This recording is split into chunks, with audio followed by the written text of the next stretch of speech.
Hoje em dia a igreja precisa de realizar cultos de maçãs, cultos de chá abençoado, entre outros. Fica comigo, eu quero falar com você sobre este assunto. No Antigo Testamento era comum ver alguns rituais.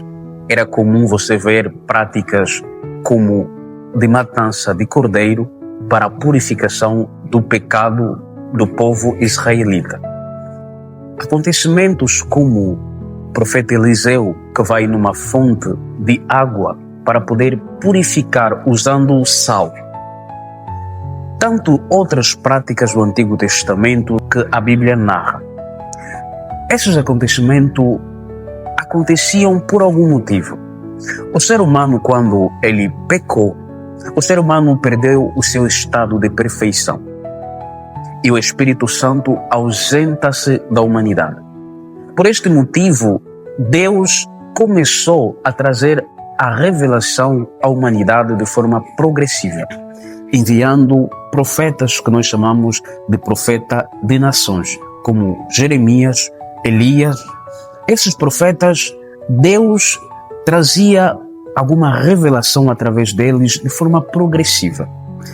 E uma das coisas que a maioria dos profetas do Antigo Testamento fizeram foi fazendo alguns rituais, milagres, que eram meios de provação de profeta que era enviado por Deus.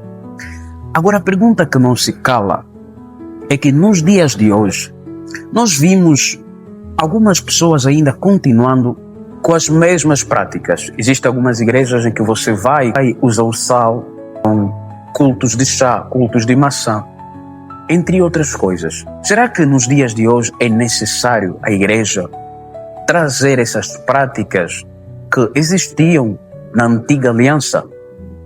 Para responder a essa pergunta, é necessário nós entendermos uma das regras da hermenêutica de interpretação bíblica nos expõe. A hermenêutica traz dois aspectos sobre interpretação bíblica, sobre textos bíblicos descritivos e textos bíblicos prescritivos.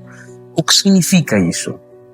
Todos os textos que são descritivos são textos bíblicos que a Bíblia narra apenas um acontecimento, uma história, uma ocorrência, mas que esta história ou essa ocorrência não seja ou não foi instituída por Deus como uma prática permanente para a igreja. Vou dar exemplo no Antigo Testamento. O profeta Eliseu, ele quando colocou o sal na fonte, esta história, ou este acontecimento, ou esta prática do profeta Eliseu, será que é uma prática permanente, doutrinária para os dias de hoje? Como é que qualificamos isso na regra da hermenêutica? Nós qualificamos isso como um texto bíblico descritivo e não prescritivo. O que significa é um texto bíblico que narra apenas um acontecimento, que narra uma história, mas não foi instituído como uma prática permanente para a igreja. Outro exemplo é o Paulo. A Bíblia narra uma história que Saulo pegava no seu lenço, quando as pessoas pegavam o lenço de Saulo, que é o Paulo, as pessoas ficavam curadas através deste lenço. Este acontecimento é qualificado também como um acontecimento descritivo, porque descreve apenas um acontecimento e não uma prática permanente para a igreja. E o que é que são textos prescritivos? Textos prescritivos são textos bíblicos que expõem uma autoridade através de Jesus Cristo ou através do fundamento dos apóstolos. Um texto que descreve uma doutrina. Por exemplo, o batismo.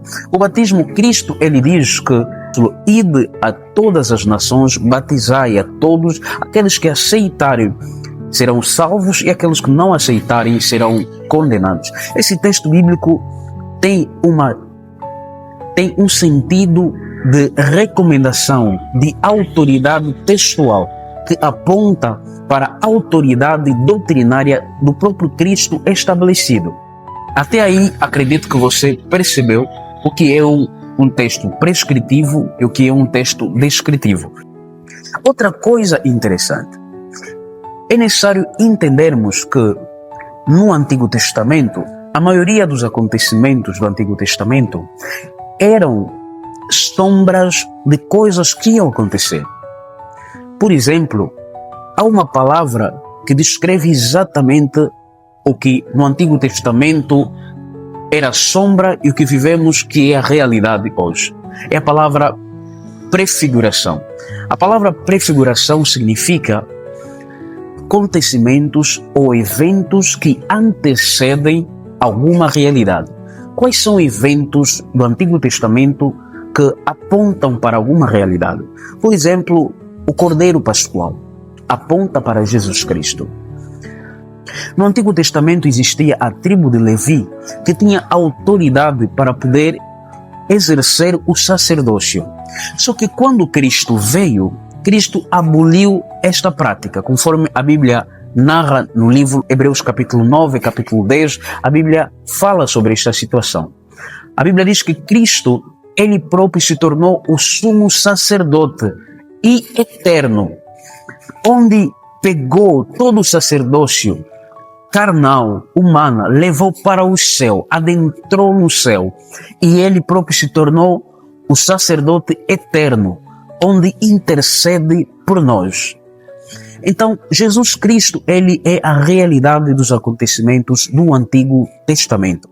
Para nós podermos ter um entendimento claro sobre isso, a Bíblia fala em Colossenses capítulo 2, versículo 17, a Bíblia diz: todos esses rituais do Antigo Testamento eram apenas uma sombra. A realidade é o próprio Jesus Cristo. O que significa isso? Vou dar um exemplo para vocês. Suponhamos que uma esposa tem o seu marido, o seu noivo. A esposa vive na França, o marido vive nos Estados Unidos.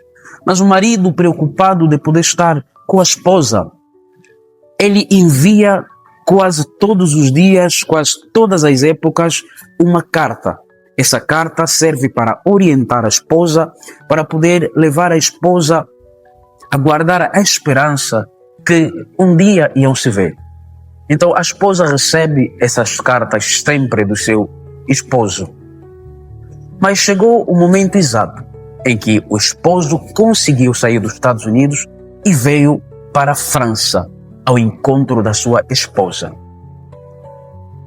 A partir daquele momento, a esposa entendeu que já não será necessário receber carta, pois já estou com meu esposo, já não preciso receber carta. E é exatamente o que acontece na realidade bíblica. Nós somos a esposa de Cristo. No Antigo Testamento, a maioria dos acontecimentos eram apenas orientações que Deus dava através de profetas para o povo poder seguir, para o povo poder ser orientado. Mas Cristo, quando ele veio, então todas essas práticas do Antigo Testamento foram abolidas.